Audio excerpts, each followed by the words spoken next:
Okay. Let's see if this is better. I mean, it should be. I want everyone to get in here so we can tell them what happened.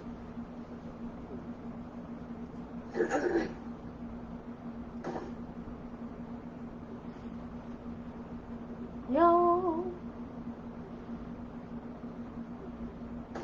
Give folks a minute to relocate.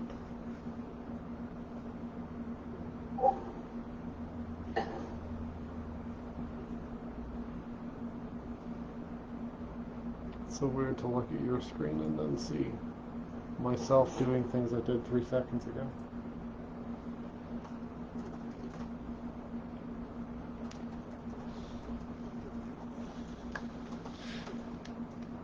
Hello?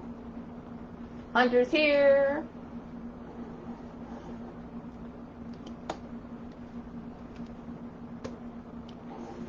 Okay, do y'all want to know what happened? I mean, wait till more people are in. So there's only 2 people here. We have a funny story about why you couldn't hear us. I think it's pretty hilarious. Jack is also here! Tony? Adam! Also, I cannot see any sort of chat, so you guys will have to... We will relay any questions that come up, or... Alexa has a disease called being a robot. Beep boop, beep boop. To be fair, Adam, I don't think Adam's your real name either, so you're fine. Okay, now are we going to tell folks why they couldn't hear us? Oh, yeah. This chat isn't going to scroll. I will scroll here. First of all, Tesha, don't make fun of my hair. Every moment of life is suffering. It has nothing to do with cats. It actually has to do with the fact that I have too many damn audio devices. And it was trying to pick up our audio from... I started the stream with the audio device of the HTC Vive on the other side of the room as our microphone. So, yeah, that is laying a million miles away in a pile. And everyone is like, why can't we hear you? That's why. So, hello, y'all. I guess we should do intros. Everybody here knows who we are, but it's gonna end up on YouTube, so. From the far side of the couch? Alexa doesn't know where they're sitting, so you can't just say that. Alexa, over in space, over there. In space. Say hello and pretend as though everyone doesn't already know you, in case we get new people. Give us a little introduction. I'm giving the intro? An intro Your for intro. Who are you?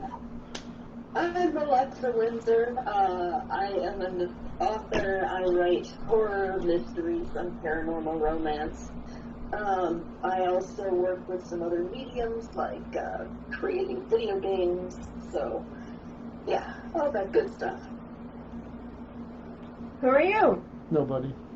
No, as we discovered earlier, Tesha is nobody. I am Ace. I am a fantasy writer. I don't know what else. And you hate introductions. Yeah. I hate talking about myself, so. Y'all know me already? I'm Mouse. I write fantasy novels and gay shit. I mean, don't all of us? Yes. That is not meant to be me exclusively. That is just myself in general and also most of what. We're queer authors writing queer things. Just want to be gay and go on adventures. So, we have some stuff to talk about. I have notes. We are having a live stream because it is Wad's... It was Wad's birthday. Wad's After Dark. Third birthday? Second birthday? No, fourth. Fourth birthday? Because we made Wad in 2017. So this is our 4th year of being Wad. That's not how years work. All 2017, all 2018, all 2019, and 2020 were 4 years. It would be different if we were a person. I think that's still 3 years. Because it hasn't been all 2020. Anyway, 3 or 4 years old. As we discovered earlier, I can't do math. So When we were playing Jackbox. When we were doing Jackbox, we discovered that I can't do math. So, but yeah, so it was the birthday of Words After Dark on Wednesday. It was our anniversary. We've been doing this for a while. Most of you folks, all of you folks in chat, have been nice enough to hang out with us for that adventure, and we're super grateful. I wanted to ask you guys about your WAD memories. So, Alexa, can you tell me one of your favorite memories of Words After Dark? Oh, I wish I would have known this was coming. No prep. I didn't give them any warning. I have a bunch of questions here that I haven't even told them about. That's no fair. You have warning. I do have warning. I have answers too. So why don't you go first? We don't know what we're doing. Okay, fine. I have a lot of WAD memories to talk about. Kirsten would like to point out correctfully that if we were in Korea, WAD would already be 5. Because of the way they count ages. Okay. So I'm going to side with Kirsten on this one. Okay. Okay. Some good WAD memories. So, the first thing that comes to mind is attending the panel that inspired Words After Dark. Oh my gosh, yeah. The panel is not a good memory. Some of you have been lucky Some enough. of you we dragged to the panel. Unlucky enough to be dragged to the panel on a different convention I think to we see need it. to make that like a yearly WAD event. Whoever is, with us at these cons, we got to take them to the panel so that they can see. So they can understand why we get so salty all the time. So, the first time, it was just us two at the panel, and we were there for 10 minutes. We decided we hated it, and we left. Yeah, because Alexa broke their phone. Because they were so dedicated to being Phoenix Wright. It was a writing panel. It was characters. I took my characters seriously. You did. You laid on the floor face down as Phoenix Wright in despair. It was a It was a panel about making original characters, and that was not a speako. But yeah, it was terrible. And we left 10 minutes after it started. And then later on, once Alexa got there, we were like, man, we really should have stayed. Yeah, we left after a couple minutes, and as soon as we were telling Alexa, the stuff we heard, we were like, we should have stayed and taken notes. And we didn't the first year. Had I been there, I would have made them stay. Because you're an enabler. But that experience... So, yeah, then we just kind of looked at that and said, you know what? We could run a panel better than that. Yeah, we got really salty, and we were like, you know what? We have a lot of opinions about words. And even, I think I can speak for all of us on saying that none of us envisioned that we would ever have a community like this, that we would create a community like this. Absolutely not. It was not even in the cards. It was originally just done out of spite, not creating the server, but us running a panel. So we decided that we were going to run a panel the next year, and then a week before the convention, I was like, hey, we're going to meet some people. Maybe we should make a server in case we find some people that want to hang out and talk about writing. And that was the birth of WAD, and then we found a bunch of rad people. The birth of WAD was a salt pit located at Anime Midwest. And nobody knew.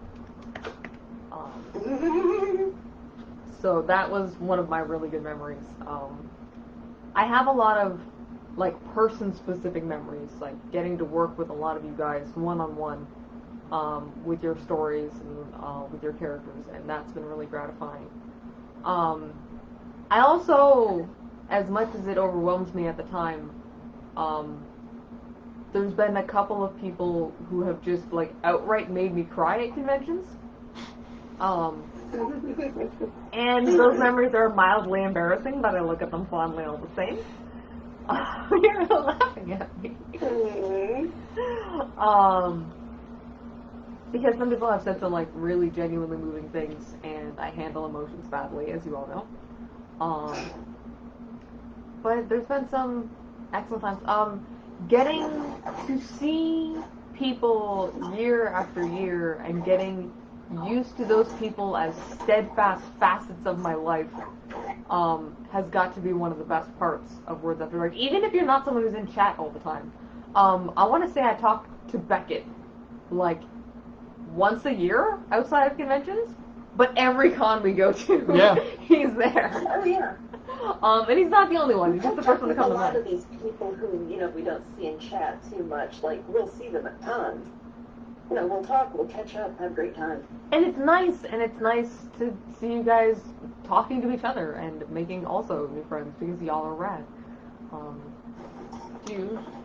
I mean, you touched on some of my favorite memories. A lot of mine are not like specifically WAD, but they came as a result of WAD. Like we've had so many people visit us that we never would have had. Like Yes. Wade has visited us, and Tasha has visited us, and Jack has Jack, visited us. and like we've seen Ode. Like we went to the Renaissance Fair with Ode and Jack, and it's just been like WAD was just kind of something that I didn't know that I needed, I guess is a good way to put it. Like it's such an awesome space, and I couldn't have told you 4 or 5, however many years ago, that I would need it as much. Especially like with Nano. Like Nano has always been the time where I've been the most productive, but Nano in WAD is like such a special thing, and there's nothing quite as quite like the supportive environment that happens when it's November and we're in WAD and we're in it.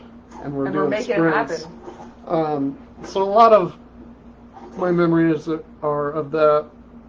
A lot of con memories of, and it's not even necessarily like the panels. It's although the one time that I forget what panel it was. I think it was Villains. Was the first panel that we ran that there was standing room only, and that was pretty awesome. Packing the villain panel for sure Yes. was such a good feeling. Wall to wall people. And just like being able to help people. But like a lot of my fondest memories are the after hours, the hanging out on Sunday afternoon with the people that are still at the con, hanging out the day before with our Wadians that are still at the con. Getting this person's At here. the con before. I'm gonna go help them with their stuff texts. Yeah.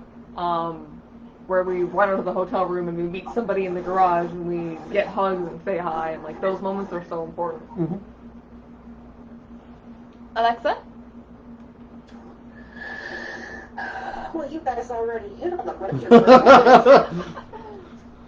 I don't know, I just keep going back to, like last year when we were at Anime Midwest and we just had all of, our gang in our room and, we were just talking, playing games, watching stuff on TV, and it's just really nice to be able to hang out with people in person because, like, I'm a couple of states away. I don't get to be with a lot of people, like, when they visit Ace and Mouse, so... Yeah, it's harder to visit Alexa. Mm-hmm. Mm-hmm. Unless you want to take a ferry across Lake Michigan, and I'll pick you up, and, we can make that happen. But we can't right now, though. No, can't because of the COVID. I thought of another one. I don't remember which of you was at the table with me. Or maybe it was Tasha at the table with me. I don't remember. But if you guys remember the mom who came over with her kid I believe I was at the table with Was that you? Yeah. And it was a very nice lady and her son. And they were looking for books. Yep, I remember that. Because he had come out recently. And they saw our sign and decided that we were the people to talk They to. didn't. The mom had seen the sign earlier in the convention. Oh, yeah, and then she went back. And she went back and was like, I want to take you to their booth. Also, hello, Mule Accounterson. It's nice to see you, Max. I see that you returned to Facebook for this momentous event. But yeah, that was brilliant. That was everything that I want in my career as a writer. That was a big deal. All of CAD, getting to hang out with Jay, Mm-hmm. was phenomenal. Talking to people. Tabling was really awesome too. I can't wait to get back to tabling. Our table was so much more successful than I thought it would, and it's I don't want to even say that like it's because we did well monetarily, because that's not what's important to me, to us. We did fairly well monetarily. We also gave away a bunch of stuff because Yeah. people were just nice. Yeah. And they were interested in our work, and I know what it's like to go to a convention with $5 in your pocket and not be able to buy anything. So all of CAD was just phenomenal. But yeah, so many good I memories. will say that any time that I sell, like any of my books, you know, like the Dog Walking Mysteries, anytime I sell those at a convention, I'm super happy, even if it's just one copy, because I know that the people there aren't necessarily the audience for cozy mysteries. They're more often looking for, you know, fantasy type stuff. So Yeah, when you get to aim so far out of your demographic and still find somebody who's looking for your stuff. Mm-hmm. So it's just like, that's my one goal whenever I go to a convention. Just sell one. I can't wait for the Mothman book, because we won't be able to keep that thing in stock. I know it. I'm bracing you right now.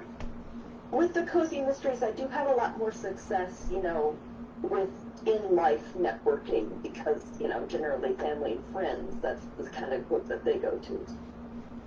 Well, yeah. The Mothman romance, I can't wait. And, the steampunk convention, people liked the cozy mysteries. Mm-hmm. But it is wild whenever we get to sell them at cons, because you're right, like, that's not usually what people are looking for. Speaking of cons, all of our in-person stuff has been canceled until further notice. Yeah. Sucks. I'm sure you all already know this. We will be at conventions again when there are conventions again. When it's safe. Yeah. The thing about loving the con community is that we don't want to murder everybody. Like, reasonably. Mm-hmm. So when it's safe, when cons are a thing, we will return to doing cons. Until then, I haven't actually told you guys about this. Kill Surprise. There's a couple of potential online engagements that we've been asked to do in the fall. This is the first time hearing of it. I know, because I'm the worst. I'm literally the worst. But they will be, a lot of that stuff will be our panels and everything. I know we've been asked to do at least one world building panel. So we'll see. We'll probably be around on the internet. It's not like y'all don't know how to find us anyways. So, why don't we talk about Nano? What name? Camp Nano. Okay. Our favorite time of the year? Well, but we recently finished April Camp Nano, and we have another camp coming up next month. Yes. So, starting with April, what did we do? You Got screwed by work. again. The second time. In a row. For Nano. Oh. Sucks. But I should be good for July. We're just not gonna tell them that you're I writing didn't tell anything. them I was writing in April. It didn't matter. But July. looking forward to, I'm working on the first Book in the Wild series, Wild Ride, still. have a few chapters under my belt. Loving it so far. Yeah! Your very colorful cast of characters. Very hot mess bunch of characters. Isn't it nice to swear in a book? I swear so much. It's so hard when you're writing characters who don't curse and you're like, this word would be perfect here and I can't use it because it's not in character. Yeah, it's a good time. Also, hi, Kelsey. Hi, hello. That's one of mine. That's one of my Canadians. Aww. Long time no talk. So yeah, so January, July. I also don't know dates. Quarantine is a million years, so. Yeah, time doesn't exist in quarantine. So July will be more a wild ride for you. Yep. Alexa, Yes. what were you working on in April, and what are you gonna work on in July? What was I working on in April? Oh, I was working on Pokemon fanfiction in April. Hell yeah! Because I am part of a small, niche group of, Pokemon fans who write a bunch of weird stuff for each other, but it was giving me writing practice, and I was enjoying it, so that's all that matters. Every word is good words all the time. Yes. Our chat is suddenly Ned Flanders, by the way. What? Our chat is suddenly Ned Flanders, and I'm not sure why, but that's what's happening. Well, I was trying to think of Ned Flanders' catchphrase, but I can't. What are you going to be working on in July? Literally Dinnerino. What are you going to work on in July? During June, I will get to July in a second, but during June, I really want to get Lend the Dog a Tenor finished. Please? It's finished, but I'm trying to finish editing it, because right now it's in the second draft. And then... I want to put it in my eyeballs. Huh? I want to put it in my eyeballs. Fun fact, a lot of people were a part of the original production that this book is based off of. We all had a horrible director, and they want to read this as stress relief. So I have to give it up for them. And then during July, I'm going to sit down and take a long look at the Mothman romance, because looking at it now, I have to rewrite a lot of it. There's a lot going on in that book, so really what I have to do is kind of take a lot of the, subplots and, events that happen, and I'm planning on putting those into another book just to even up the pace a bit. So take some of the meat out and put more bones in. Right. It's too much meat. So I'm probably gonna do more of like a timed nano and base, just get nice 2 or 3 hours a day to work on it. Yeah. Because then you're dedicating the time to it, and if you get 1,000 things done, then great, and if you don't, then you don't, but you have another day to do it. Right. That sounds excellent. What are you working on before you weasel yourself out of the question? I like to do that. In April, I don't remember what I did in April. You did 2 books in April. Oh. I don't remember April happening, so that would be why. I finished 2 books in April. I finished Melancholy Theory and I finished Heart Thief. So in July, my goal is going to be editing them and getting the wheels turning on those stuff. Editing jail. I'm going to be in editing jail for all of July. I have to talk to Beautiful Rushy about getting more monster arts. I have to start. Heart Thief wasn't supposed to happen so soon, so I have no idea what I want for a cover. So I have questions I need to ask myself about that. But I'm going to start getting them all shined up so I can hand them out to beta readers and everything. Get things moving.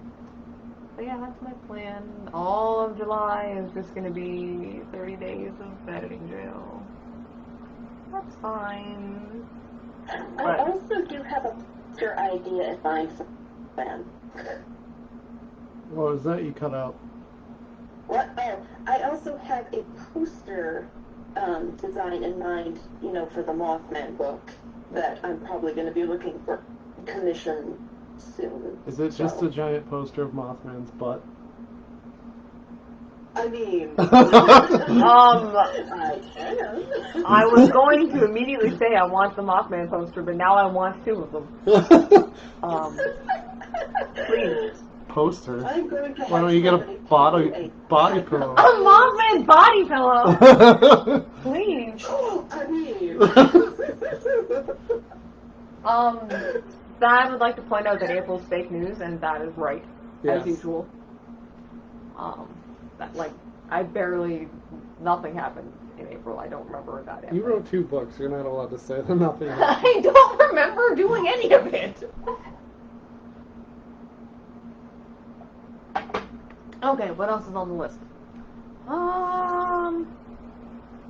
So we do have some writing, technical questions to get to that I think are worth discussing. But before that, I wanted to talk about everything else that is going on in the world right now. We put out statements on Twitter and on Facebook and all that stuff, pretty clearly outlining how we feel about what's going on. Words After Dark, the Wadmen, support the protests, and we hope that you guys do too. If you are looking for things to do, I have a list. I have a big list. A lot of it you don't even have to leave the house for. Get in contact with me and I will hook you up. A lot of it can be done passively. There's so much that we can do to help, even if we can't be out there with people. But now is not the time to play coy about this shit. You can't say be gay and do crime when you're not willing to do crime for the right reasons. Mm-hmm. I just wanted to make sure that we mentioned that. So, Absolutely. writing questions about writing. These were asked fairly recently in chat that I thought that it would be good if we could elaborate on them. So one of them is, how many drafts will my book have to go through? That's a hard question. As needed until you feel it's ready. These are not questions that have answers, by the way. These are questions for you to consider and give us your thoughts. It really depends on how you write, I think. Somebody like myself, I would say probably 3 to 4 drafts, because I find, and honestly, this is kind of a recent discovery, but I find that I work better going through hitting all the high points with my character interaction, my dialogue, and then writing an entire draft of that, and then going back and adding in more world building and filling out the scenes a little more. So that's 2, and then you have your beta readers usually will come back with a draft, and then usually I will go through it again myself and get it edited. So that's 3 or 4 drafts for me. But I know some people work on their stories a whole bunch of different ways. So if you're somebody who writes with less structure, or you've been working on the same project for a long time, you're probably going to need more drafts. One of the catches with working on a project for a long time is that you are a different person when you finish it than when you started it. Which means that your quality of work might vary a lot, which then means that you have to redraft the stuff that isn't up to snuff anymore. So that's something also worth thinking about. Which is exactly what I'm going through with the Mothman book. Oh, tell us more. Well, like I said, I was writing this over 2, November NaNoWriMos. So a bunch of it, I think I heard, like what we're talking about, right? Like redrafting. Mm-hmm. So, a lot of it I know is probably going to be scrapped. I'm not just taking things out to put them in another book. Like, there are going to be huge swaths that I'm going to be rewriting in general, and, like, completely reconstructing my outline, just because I feel like it's not the tone that I want, and it's not the mystery that I want, as it is right now. I'm still going to keep everything, because I, support author histories, I like seeing how a project transforms. You love that stuff. I just know that there's going to be a lot of redrafting with. And then, like, usually my process in general, like, here in this, I will write a rough draft, and then I'll put it in the freezer for about, months to a year, and then I'll take it back out when I can bear looking at it, and then I'll make it fit for human consumption. I'll, like, make sure it's coherent, and then I'll go through it again, and then with the last couple of books, I actually printed out a physical copy and marked it up with red pen. Yeah. And then I'll go through and make those additions, and then I'll give it to beta readers. And then, by then I'm so sick of it, I want to get a to-do list. So, I think probably about 4 or 5 drafts with me, too. Another great thing that I started doing was, if you do what you did and you print out your draft and then you actually read it aloud to yourself, you'll catch a lot of stuff that you wouldn't normally. A lot of, like, awkward sentences or dialogue that's weird. But yeah, it's kind of like, it's a very interesting question, and it's a very interesting mix of skills, because I want to say, like, it is when you're satisfied with it, but at some point you also have to realize that, you can't make it perfect, and you just have to be okay with where it is. So it's kind of balancing those two. One of the things to consider is the kind of editing that you're doing between drafts. If you are changing the voice of your story, that's going to be an entire new draft. You're going to have to change it from top to bottom. You're going to have to rewrite the whole damn thing. But not every set of editing is going to look like that, and your workload of editing should get smaller as your drafts go on. The reason this came up is because I'm not going to name names in case nobody wants names to be named. But we do have at least one person who is on, like, their 3rd or 4th draft of a book in WAD, and who has been wondering, like, how much longer are they going to have to keep doing this? And the answer, as I'm sure you can tell, is that we can't tell you. It's going to depend on, when you write a draft, what are the weaknesses that need to be addressed, and how much work is that going to be. But the ideal is that as those processes move on, you'll have less to do. And also, if it takes you 5 years, 10 years to put out a book, you will be 5 years, 10 years a better writer for the next one. Yeah. Which is always worth considering. I think the other thing to consider is, if you're somebody who's already written a book or something, a large body of work, it's not going to be the same. It's going to be different. You're going to go through different amounts of drafts for different books. Just like Alexa was saying, sometimes you write a book and it comes out completely differently than, like, I had this same thing happen with Claris Blue. Is, I wrote the entire draft and then I looked at it and said, my main character is entirely wrong. So obviously that one is going to take more drafts, but it's just kind of a book by book thing, and kind of feeling when... Jack says the sound has dropped. Can you guys hear us?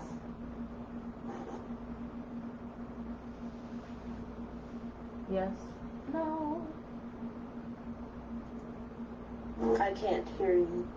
We're not talking. Oh, you're quiet again. Okay. We are going to get this sorted.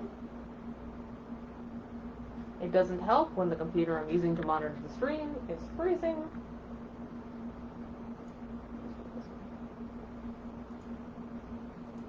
So, no mods in stream right now, so behave yourselves. Alexa just fell over. How dare you do this? I didn't give nothing. Stop throwing Alexa on the floor. That's rude.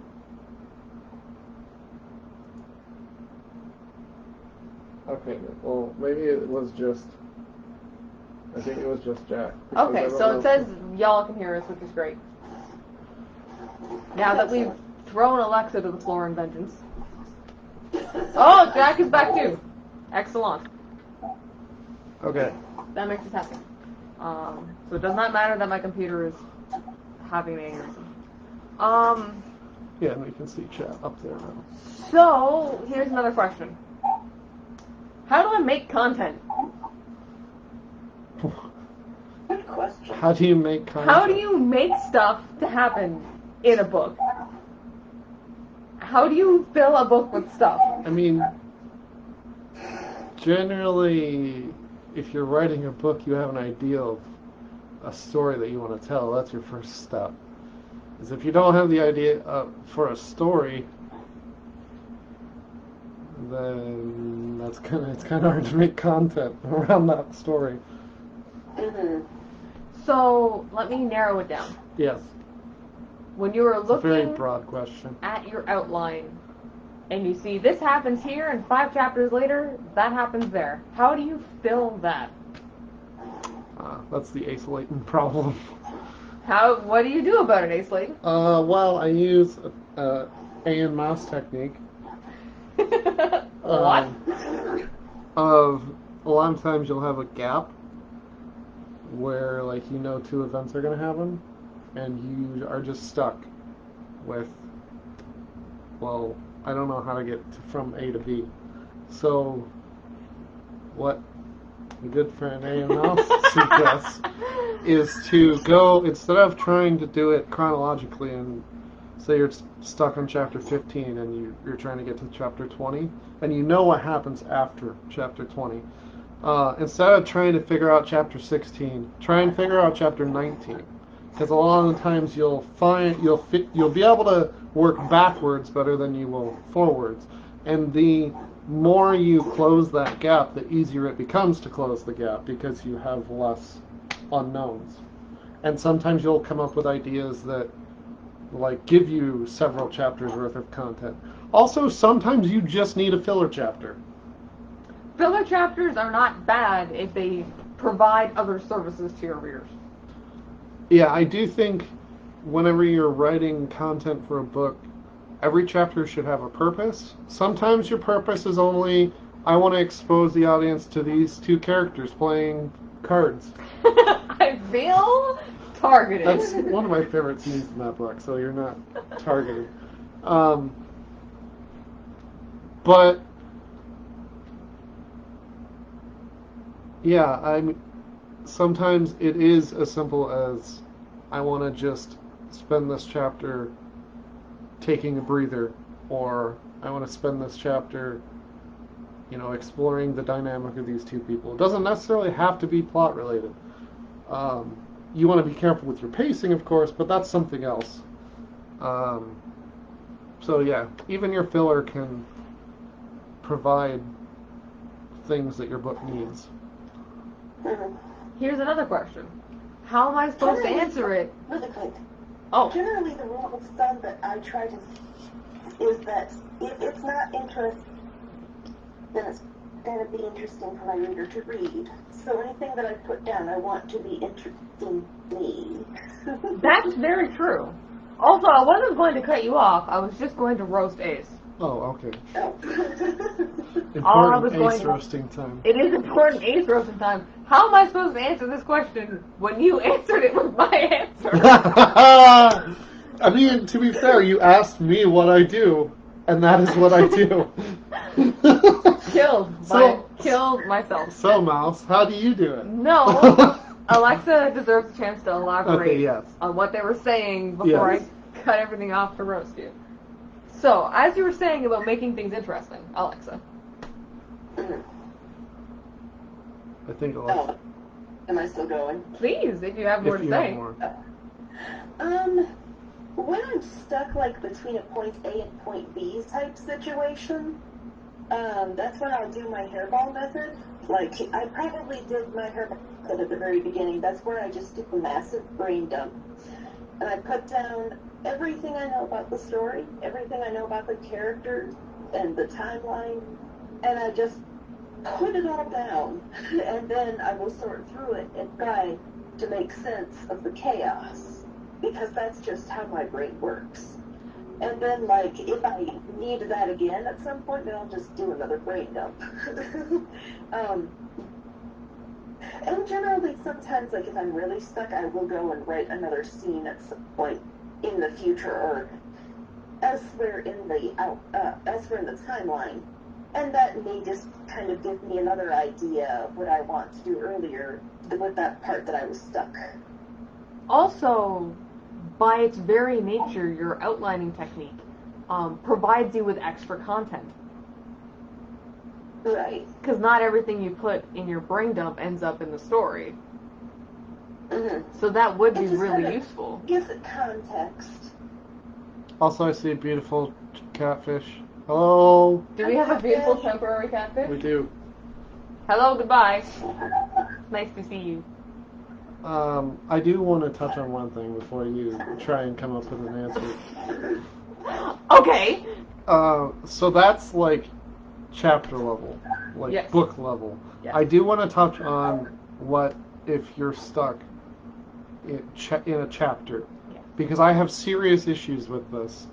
I have serious problems like starting a chapter, and like I know I have these 3 things to do, but I don't necessarily know like how to start. A lot of times it takes me a few like attempts to really get going in a chapter or in a writing session. So usually what I'll do is I'll start writing, and if I get stuck, then I'll forget where I was and just write the scene that I know I want to write, the scene that I want to have happen. And then a lot of times that will lend to, okay, well, this came up in conversation, maybe I can allude to that earlier in chapter or stuff like that. It helps you fill in the details. So That is a very good technique. yeah. Sometimes you have to get going to be going. Mm-hmm. I don't have an answer because you took my answer. I will say in relation to that though. So once upon a time we talked about how we outline in panels and also in WAD. And I mentioned that I favor 1 or 2 sentence summaries for my outline of every chapter of the major things I need to hit. This is true. What I neglected to mention is what I do after that. Which is awesome. Which just never occurred to me to elaborate on the process. So what I'll do is before I write my chapter, I take that summary and I aim for chapters that are about 3,000 words. I find 3,000 words-ish is usually enough room for me to pace all the things that I need to shove in there. That's just an arbitrary number for us. It is. It's totally arbitrary. It's just because I started writing chapters and they were coming about that length. So now I know if I hit that amount, I'm probably not rushing. So I break my 1 or 2 sentences down into 6 points that I want to cover in the chapter. And they are 6 small points. Because I know that I can write 500 words about pretty much anything. You can make anything last 500 words. 500 words is not a long time. So I will break my chapter down into those 6 points so I always know immediately where I'm headed next.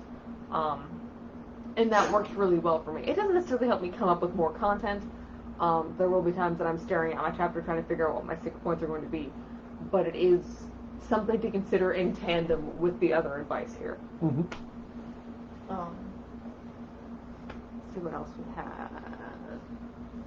how do you start a story? Also, if you guys have questions, this is always open question time, so bother us with shit. But yeah, how do you guys start a story? Again, that's kind of a broad question. Is this It is how meant do you to be. start writing a story, or is this how do you start creating a story? Because No. they're two different things. How do you...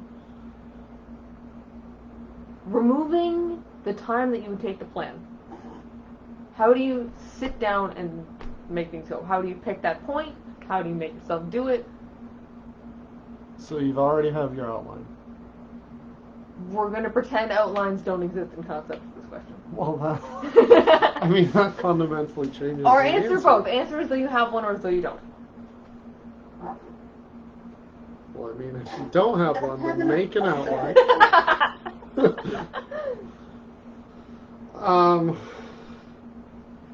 Well, if I don't have an outline, then I'm probably starting with the hairball method. Because that's more often than not going to kind of give me an idea of where I want my starting point to be. Fair. And so, usually during along that, I've kind of made an outline, I've kind of gotten an idea of the characters, and then once I have that good to go, as much as I, want it to be, then I try to get myself excited by, like looking at pictures of making, what I've... Is Alexa wobbling? Is Alexa precariously perched, Jack? Alexa is very gently wobbling. Is it giving you anxiety? We're sorry. People in chat are saying that you're wobbling. Oh, it's because I'm in a swivel chair. No. Oh no, you're wobbling on the couch. You're on you can't see yourself, but you're on a laptop on a stool on the couch. Yeah, I know. It's just like an unconscious thing. I will now on, but I forgot where I was. You're talking about using myself sit down to write. It's like I make mood boards for myself. I just get excited about it in some way, and then like I'll do what I always do in my mental health panels. I'll give myself 15 minutes a day to just sit down, feel it out, see where I want to begin writing, and have at it. I think that's fair advice for starting. Are you still puzzling it over because I asked bad questions? I mean, it's really, I'll answer it two different ways because I see this as two different questions. It is meant to be broad and for discussion. So the first question is, if you don't know what story you're going to write, because that's what I take one of this questions to mean, is how do I go about writing a story? Yes. And like for that answer, I don't think it's something you can generally force unless you're, doing nano and you want to be a pantser and you want to just try and get a bunch of words down. Rather pull all of my teeth out? Yeah, yeah, same. I realize being it's not somebody, universal. being somebody who has done several pants nanos, I think a lot of it is pondering, like, if you have characters, pondering your characters, pondering their backstories, what kind of stories you want to tell about them. That, being a character-based writer, that's where my stories come from. MKE was kind of a direct result of MK, so it wasn't exactly the same, but it was, I have this idea for a villain, and like I want to tell this villain's story. That's how MKE started. And then it's, flushing it out from there and outlining and all that stuff. So that's one answer. The other answer is you have the story, you have your outline, you're ready to sit down. I like to do sprints. I like to set aside a time every day. I'm just gonna sit here and bounce. Just shake a lot. Yeah, I'm just gonna sit here. But yeah, I like to. Some of the things I like to do before writing the story, like Alexa said, you have to get yourself excited for it because it's a long haul. So some of that is making character playlists, making book playlists of music, just listening to that all the time to get myself, hyped to write this thing.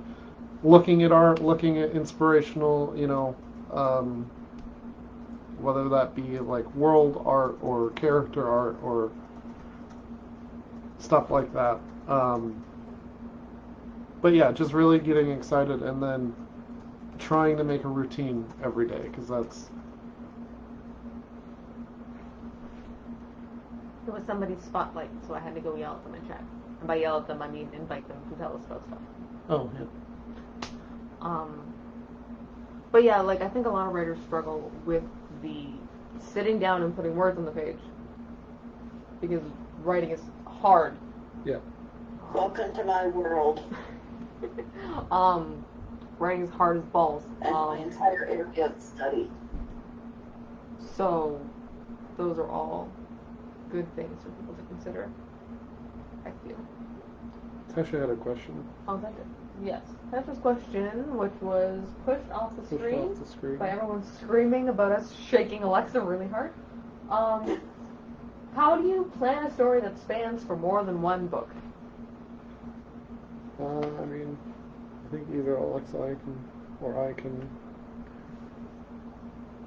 So I can give my answer first since I'm writing. The Wild series is 5 books, and the way I've gone about it is I have an outline for like the book that I'm working on. I outlined all of this in Trello just kind of as an experiment. I'm going to interrupt you for just a moment. Okay. I just want to say hi to Ben, who is new to WAD streams as far as I know. So hi, hello, welcome. We're going to sit here and talk about writing garbage. Please. Okay, so I use Trello, which is like kind of a board where you can write cards and then move them around and stuff. But I have an outline for each individual story, and I have an outline for the arc that happens over the 5 books. And right now, like, I don't know the major events. I mean, I know the major events in every book, but I don't know the minute events in book 3, 4, and 5. So I have like the overall series outline and know like the relevant plot points that I want to happen that carry over book to book to book. And then my book outlines get like I have all of the first book planned and I have part of the second book planned, but I don't have very much for the 3rd, 4th, or 5th book yet. Because while I have all the stuff that's important to the series, you don't necessarily need to get into all the minute things that happen for the plot of that book. Unless if your series is really, really involved, then you might have to, but that's how I do it. I remember when you were setting up to do Wild that we had that conversation because I have a document that looks like that for Highwind Horizons. Yep. I think the advice of figuring out what your major plot points are, figuring out why you have those books, is important. Like, why do you have 5 books? Do you have 5 big enough plot points that need a book each? Mm-hmm. Should the series be 4 books long? Should it be 6 books long? How many of those major points do you have? Do you have a vague idea of the kind of material that you need to build up to them? But you don't need to outline those books the way you outline the books you're working on. The other thing that I do is I keep my outlines from the old books. So that way when I go, hey wait, did this scene happen where I thought it did? I have a quick reference for that where I don't have to pull out a manuscript and check. So that's another good thing to do. I take notes for future me in future outlines of things that I think will be specifically relevant. but mostly the deciding those major plot points and figuring out how you want to pace them was essential. Alexa? I was thinking we had it a little easier with the dog walking series because all I have to do is just have them solve a mystery. They're not building up to things. And some series are like that. Some series are not. Like even the first books of Highwind Horizons, there's a few things that carry over book to book, but there's not. It gets much more, like the story over the books gets much more important starting at like book 3 in that one. Which is why I brought the idea of leaving notes for future me, because that was one thing that I did. Was I have a document for Iron Gate that says, remember this stuff about the last 2 books you wrote? You're gonna need it. And it's just things like side character names and basic descriptions, like people who are recurring, other knights that we don't talk about much. Does Dan have 1 arm or 2? It depends on how carefully I'm editing. Actually, a better question is, how many eyes does Lear have? Because that one I screwed up way more. You don't realize how often you say eyes plural until you have to say it singular. Oh, I'm going to have that problem too. You're welcome to enjoy. I will say that with the dog walking series, like it's continuity, like the first book takes place, one summer, and then the other books take place like throughout the next year and a half. Mm-hmm. So there's like a definite start point and end point, and like the main characters that are recurring, like I give them all their own files, like full of, like what kind of car they have, stuff that's going to be in, as I'm, continuing to write the series just for continuity's sake. Things that you don't want to have to look up every time you're like, how do I describe April's car? I've described it for the last 3 books, but I forget what car she drives. Yeah. Right. That kind of stuff that carries over is super important. Yeah, and I think that's actually a good point to bring up, the continuity. Figuring out where your books happen in relation to each other. Mm-hmm. And they don't necessarily really have to have the same time scale. Like, in Wild, book 1 happens, and then book 2 and book 3 happen parallel to each other. Because they're following 2 different groups of people. A lot of the first 2 Highwind books are parallel. Yeah. So, but that's stuff that you need to figure out before you start writing your series. Yes. So you know what you're doing with your life. Adam had a question. Adam does have a question. So it's, how do you go about writing smaller stories? So not necessarily shorter stories, but stories focused on smaller conflicts that aren't even about like country or citywide conflicts. But how do you take that and make it its own story, even though it's not grand?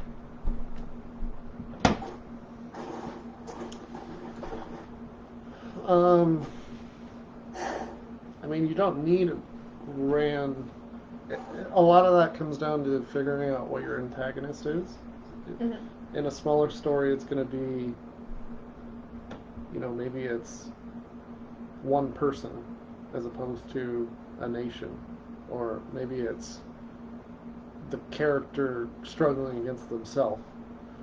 And I think naturally those stories are going to give you different things to work with. I think your pacing is also going to be, not necessarily pacing, but your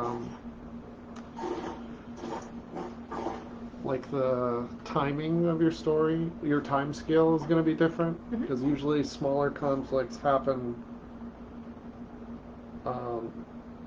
Usually the larger the conflict is, the more time it takes for it to happen. Fair, I think it's a good general rule.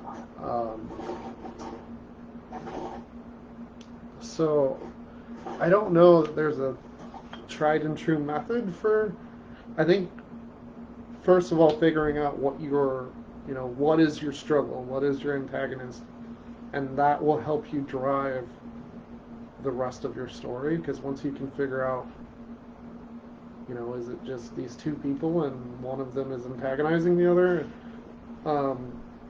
or is it... Something I would like to point out is that, Alexa, I think you're almost uniquely qualified to answer this question. Yeah. I am. Because... Your mysteries. Your mysteries are very small in scale. They're usually your main character and a couple of friends, and whoever's doing the badness. But it's not about the city or the country or even like a block full of people. So how do you make the story feel big? I don't know. We're talking about like novellas? No, not length. Purely, it's a little bit more abstract, I guess. It's how do you make a story that isn't about like nations fighting each other? It's about smaller conflicts than that, like interpersonal conflicts or. Well, with my basically what I've been doing a lot of is just killing. Done it. We lost you for a minute. You cut out completely there. Can you repeat? What? You cut out completely. Can you repeat yourself? I kill somebody off and figure out who who did it. Brings it to a very individual level. When my main character is being the one who's trying to help figure it out, then it just kind of brings it all down where it's like sometimes I describe the city, as this character lives in it, but I'm not describing it on like a huge national basis. It's just, it becomes more of a character study at that point. How is this character dealing with having all these people just dying? Has April considered that she's cursed? Actually, that does come up in this book. I would not be surprised. 3 is a lot of people to be dead. So, I just thought of another answer because I think I understand the question a little better too. I think part of this question is how do you make a story that is about lesser things than like nations fighting nations important? Like, how do you make it suspenseful? How do you have that, feeling of... How do you make it matter? Yeah, how do you make it matter? And I think the first thing you have to understand is that just because a story is big does not mean the conflict is important at all. Oh God, no. Those Final two Fantasy things. 12. It's officially roast Final Fantasy 12 hour. Yeah, the reason I bring that up is because that game, it has a huge conflict. It's nations fighting nations, but the pacing and the way the stakes are shown is done so poorly that at least me playing it, I did not care about it at all. So the answer I would give is you have to figure out your stakes, and your stakes are going to be different for a smaller story. It's going to be a lot more personal. It's going to be because you're not threatening to destroy the world. You might be threatening to destroy this character's world, like their, whatever their life. So it's really about showing the stakes of whatever it is, however big it is, and figuring out ways. Dewey's going to commandeer the microphone. Figuring out ways to show those to your reader, to get your reader to care about them, if that makes sense. I agree. I think stakes are the big thing. Why are you motivated to write the story? What is the meaning of it that you're trying to get at? How can you show that to your reader? And part of the question was, how can you use that for world building and character description? And that comes back to, I think, stakes again. you will get to delve a lot into your characters when the stakes are more personal. You'll get to have a lot more time with them specifically and understand why those stakes are so important. As for world building doesn't really change so much when the scale of your story changes, because usually your world building covers what your character's interacting with. It might change how you describe things, because you might not allude to too much of a larger world. But I don't think you have to. I think a lot of the pacing of introducing those details is going to be the same. We have a more lighthearted question. Dad wants to know if we have any titles for stories that aren't yet in existence. Do we have any good, snappy titles for things that we haven't written? Titles, and I have a very, not a good relationship, and I usually don't figure out my title. I have to, and I can't just call it, hey, it's that one book about the dog. That is exactly me. That was going to be my answer, is that I fucking suck at titles. So normally I don't just have them kicking around, with the exception of articles, because I think my article titles are really clever, which is giving myself too much credit, but that's fine. But book titles, no, because naming books is hard. It's like naming kids, but like for real. So, Oda's a question. What is a good rule of thumb for the correct amount of information to fit into a single book as opposed to leaving it to a sequel? How do you measure that? How do you know what the sweet spot is? I have an answer, unless you guys have answers as well and want to go first. Go ahead. Figure out what the point of your story is. Figure out what your first big point is. You might write 10 books in this series. Figure out what your starting point is. Your first major goal is X. And then include the information you need to get to X. And that is how much you need in the first book. Mm-hmm. You can and will allude to more things as you do the planning for sequels and stuff, as we talked about earlier. Those details will find their way in there because you have this world already built and you know all that stuff. So you don't usually have to worry about doing that kind of setup too consciously. You will do it as part of writing your story. You want to look at it like a standalone. Write this one story and support it sufficiently. And that's the amount of content you need.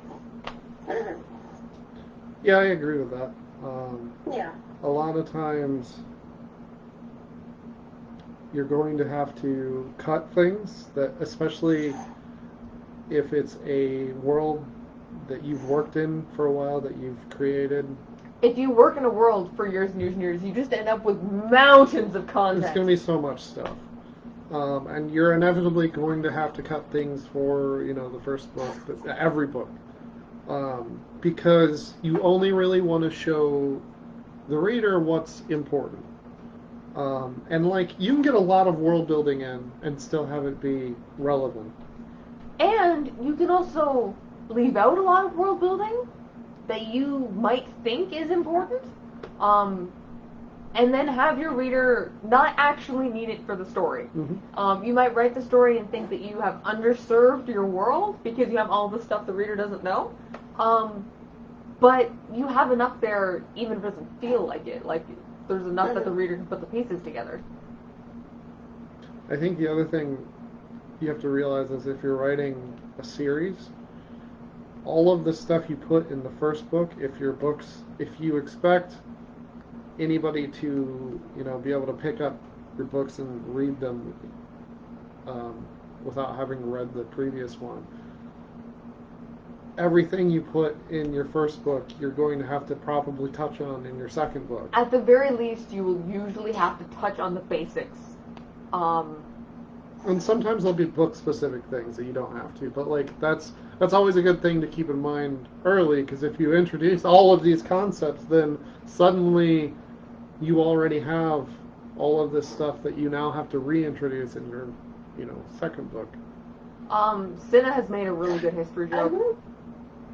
I will say that I usually try to keep, like, references to other things that have happened in previous books to, like, 1 or 2 sentences.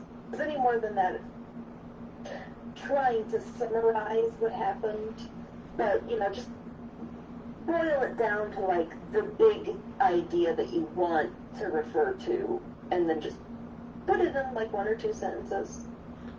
And the example I use is, like, I had to do that for MKE, the second MK book.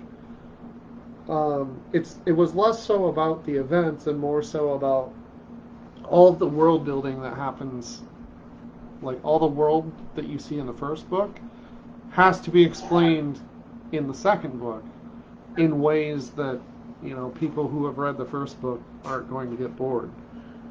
And that was an interesting challenge, but yeah, it's a good thing to keep in mind. Adam has another question.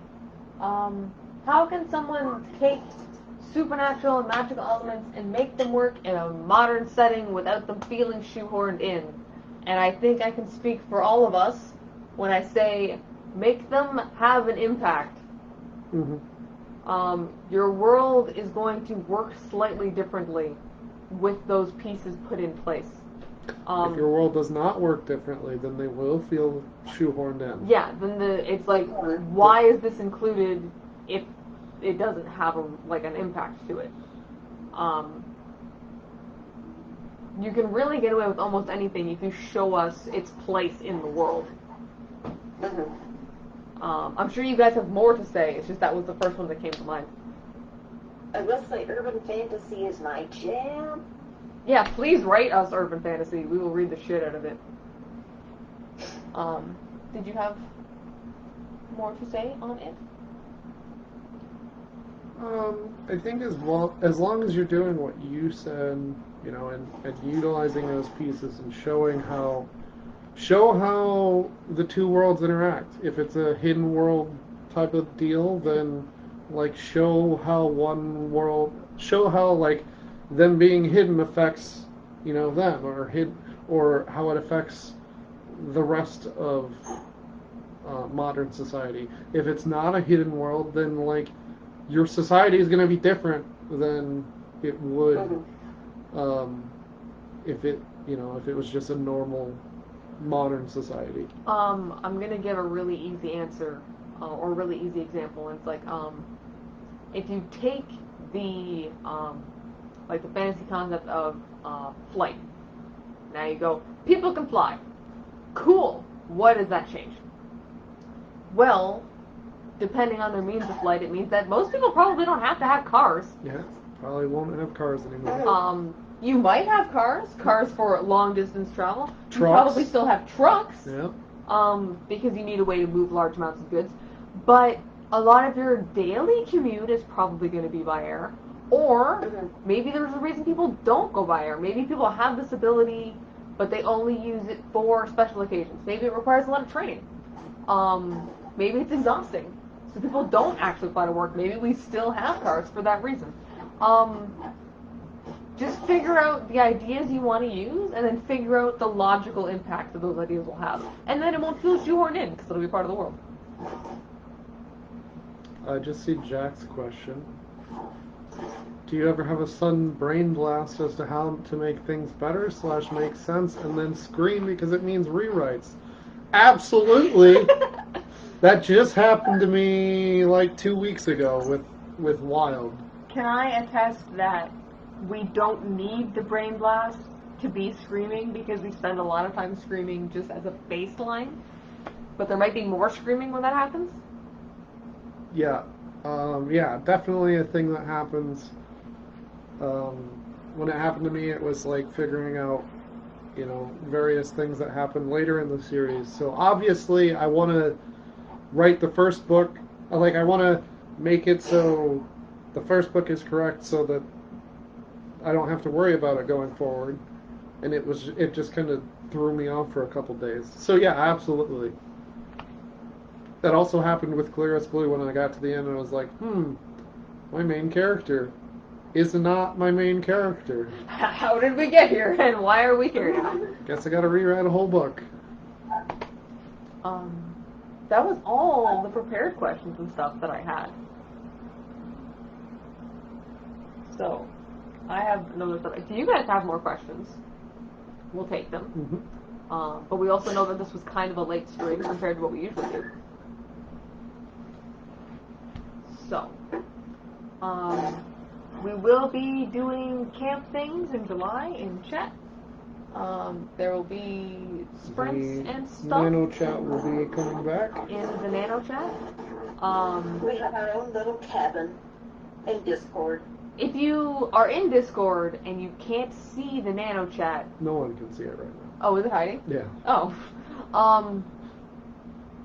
We did that not because we don't want everybody in there. We did that to stop it from dinging everyone every time we run sprints. Yeah. So if you want in, just say so, and we'll just put you in there. If you want in to be able to join sprints or see what other people are working on, a lot of times people will post snippets of what they're working on. Yeah. So if you want to see that, then you can.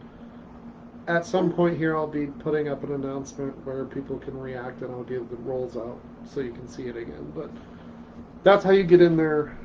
Yeah, we just don't want to ding the chat every 10 minutes when we're doing sprints. Because there's going to be people who don't need to get dinged every 10 minutes.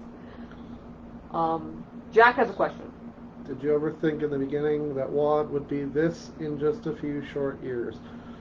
We did touch on this a little. No, absolutely not. The Discord server kind of was just an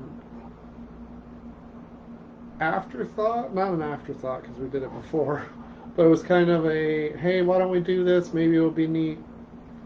And then it turned into this wonderful community. And like we have barely, as admins, we've barely had to do admin things, which is wonderful. I don't like having to, police. I think everyone does a wonderful job of just being the kind of community that they want to be in. We started Words After Dark fairly short-sightedly.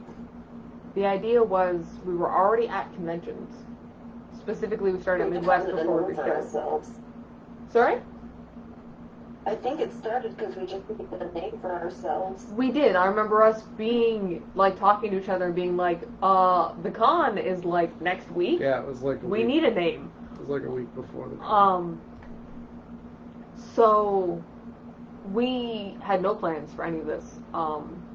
We literally planned to go to the con and to host our 2 panels that year. And maybe sell a book or 2. And maybe. But mostly the idea was just we were so salty. And we just wanted to share our advice with people to drown out the bad advice that other people were giving because we were mad.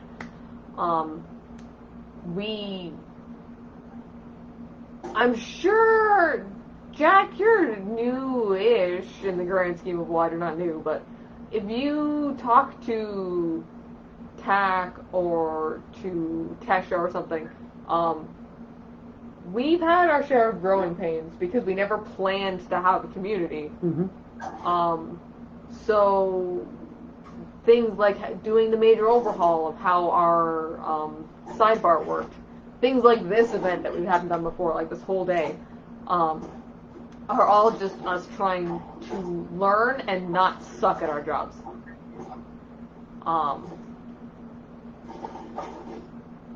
So yeah, so no is the answer. No, we had no idea. Fucking idea. So yeah. And we're just growing even more. We are growing even more. It's nice. Year by year. Also, yeah, you have been here 2 years. I take that back, because you've seen a lot of that. Then you know you can pull from your own experience. But yeah, I think with that, probably ready to call it a night. Yeah. Can I just say, though, that immediately after that, because of the wobbling, ants just started crawling up my legs. What? So this entire time, I've been trying not to move the laptop, but also getting the ants off of my legs. I hate this information. It wasn't you wobbling on your end, though. It was the laptop that you're on wobbling on the couch. Wait until you see this video and you see how you are positioned on the couch. Well, no, I'm in a chair. I'm in rock. Well, yeah, but they were talking about you wobbling on the laptop on the couch. You will understand. Not you yourself. Also, I might have knocked you over once, but it's fine. You weren't injured. You didn't even notice. Oh. Okay. So, we're gonna call it. We will talk to y'all in chat. If you're not in the Discord, join the Discord. Come hang out with us. As everybody in the comments can attest, we are super not scary. Oh, yeah. We're pretty chill. So yeah. Yeah. Fight the power. Get in contact with me if you want information about protests or donations or other things that you can do. Be gay, do crime. Be gay, do crime. I think that's it. Yep. Okay, bye. Bye. And you can hit that. Bye.